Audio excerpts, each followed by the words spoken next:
Microsoft lays off 7,800 employees. Uber's testing suggested pickup points. YouTube star PewDiePie made $7 million last year, and a lot more. It's Wednesday, July 8th, and this is Crunch Report. Doom and gloom at Microsoft today. Let's start with the layoffs. A lot of layoffs, actually. 7,800 layoffs, mostly in the company's phone business. Microsoft also is writing off $7.6 billion related to its acquisition of the Nokia phone business, which incidentally is more than the $7.2 billion that Microsoft paid for the phone business last year. Yikes! Microsoft's phone business overall hasn't had the revenue and the unit volume that it wanted. The company recently fired its former head of Nokia, Stephen Elop, who had returned to the company as part of the original transaction. Microsoft CEO Satya Nadella said in a public note that he doesn't take changes in plans like this lightly. Good to hear.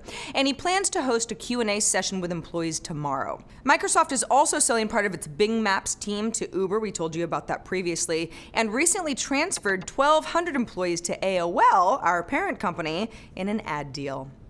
Also blowing up my Twitter feed this morning, people freaking out about publicly traded stocks because, why? The New York Stock Exchange halted trading unexpectedly this morning due to what it called a technical issue, and also reported an issue with a gateway connection that affected some stocks. That part was resolved around 10:45 a.m. Eastern Time today.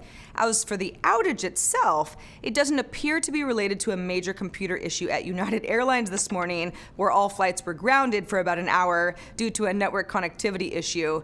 But because of the timing, some hysteria and conspiracy theories cropped up anyway, because social networks are good for that. The Department of Homeland Security tells CNN that there is no sign of malicious activity at the New York Stock Exchange or with the earlier United outage.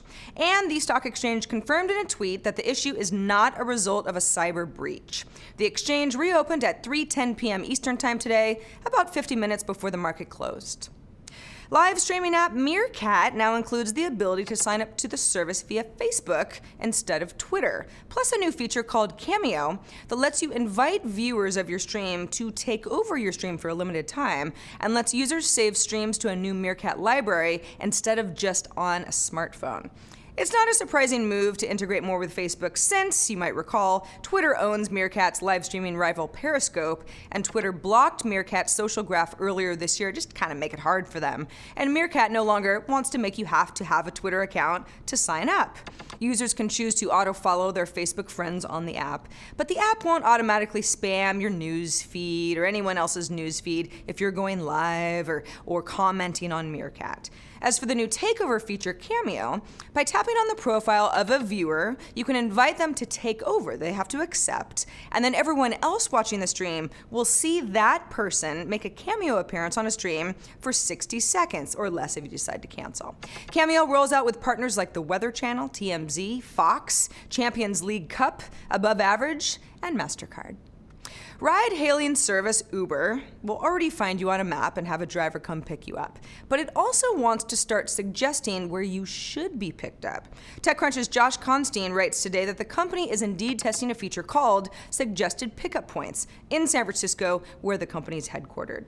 The feature is designed to let passengers save time at certain locations and suggest places nearby where it would be quicker or just more convenient for a driver to come get them. That would actually work well for me. For example, I live on a one-way street. It's always confusing drivers. I watch them on a map going around and around. It just always makes my wait time longer. So this feature has appeared on Uber's iOS app for Uber Pool, Uber X, and Uber Black Car services. It's still in testing. But at least for now, users don't get discounts or other incentives to use this pickup points feature beyond just saving time. Now, competitor Lyft has a similar feature it calls Lyft Lines Hotspots, which do offer discounts for what are essentially carpools. If you haven't heard of a man named Felix Kjellberg, you might recognize his YouTube name, PewDiePie. No? If you haven't, he's one of the biggest YouTube stars the network has ever seen. Big as in over 37 million subscribers, 5 million views per episode of him playing video games, 9 billion views of his videos overall. He is a YouTube unicorn. So how successful are YouTube unicorns of Kjellberg's caliber?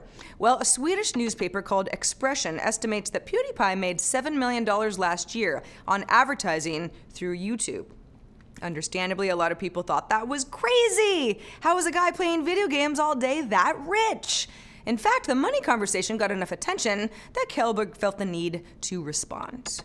I have 9 billion views, and that translates to something. There's ads on my videos. I make money out of those. So whenever it comes out how much I made a certain year, people just get so shocked. And a lot of people also, which I saw, were very, very angry. They thought it was unfair. They thought I just sit on my ass all day and I just yell at the screen over here, which is true. Kind of an interesting question, don't you think? What kinds of jobs deserve millions of dollars per year? Tech executives, Hollywood celebrities, we're used to that. What about YouTube stars or Vine stars or Instagram stars? Also, yes. The question now is where big online stars like Felix Kjellberg, PewDiePie, go from here. Do they go to mainstream media? That makes less sense than it ever did, actually. Just look at the numbers. And that is the report for today. I'm Sarah Lane. Crunch Report airs Monday through Friday at 7 p.m. Eastern, 4 p.m. Pacific, right here on TechCrunch.com. Thanks for being here, and we'll see you tomorrow.